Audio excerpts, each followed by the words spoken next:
Ce livre apporte une nouveauté, une invitation à créer sans thème et sans modèle, avec la méthode de l'atelier de Charenton. Et au lieu d'aller créer, apprendre à créer, à être créatif entre guillemets à toute vitesse, c'est une invitation à prendre son temps, à partager un moment avec les autres. Tout ça donne un esprit positif à la créativité, puis particulièrement à la peinture, puisque c'est mon cœur de métier. Mon livre peut s'adresser aux adultes pour eux-mêmes.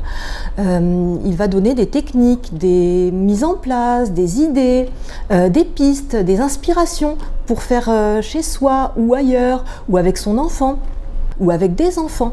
Et en même temps, la force de la méthode Le Geste de Peindre, c'est de peindre et de créer en collectif, avec d'autres, pour vivre une expérience différente, une expérience de mieux vivre ensemble, une expérience de partage, une expérience sans compétition, sans peur de l'autre. Tout ça pour apprendre et créer aussi plus facilement. Ça donne aussi un levier pour peindre, coller, sculpter facilement et avec une énergie, en fait, une sorte de co-création.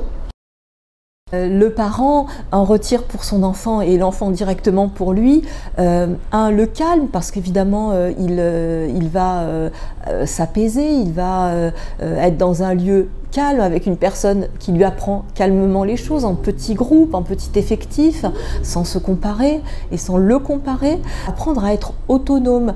Et le troisième, c'est le savoir-être avec les autres, savoir-être, savoir agir, savoir demander ce que l'on veut, savoir patienter, savoir s'exprimer au sein d'un collectif. On parle d'assertivité aujourd'hui.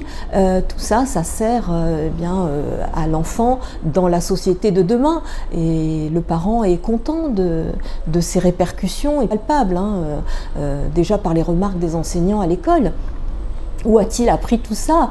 Il ne fait jamais de remarques sur les dessins des autres, il ne fait jamais de remarques sur le travail des autres. On peut évidemment aussi parler de ça dans l'entreprise. L'adulte, qu'est-ce qu'il va développer avec ça, avec le geste de peindre dans son entreprise? Il va apprendre à agir au sein de l'entreprise pour le bien de l'entreprise, être plus inventif, savoir être avec ses collègues, respecter les choix des autres, et en même temps dire les siens et les exprimer, et puis savoir demander aussi. On ne sait plus demander aujourd'hui. Une adulte me disait ça: j'ai appris avec votre atelier à savoir demander, et donc du coup je vais m'en resservir dans la vie de tous les jours.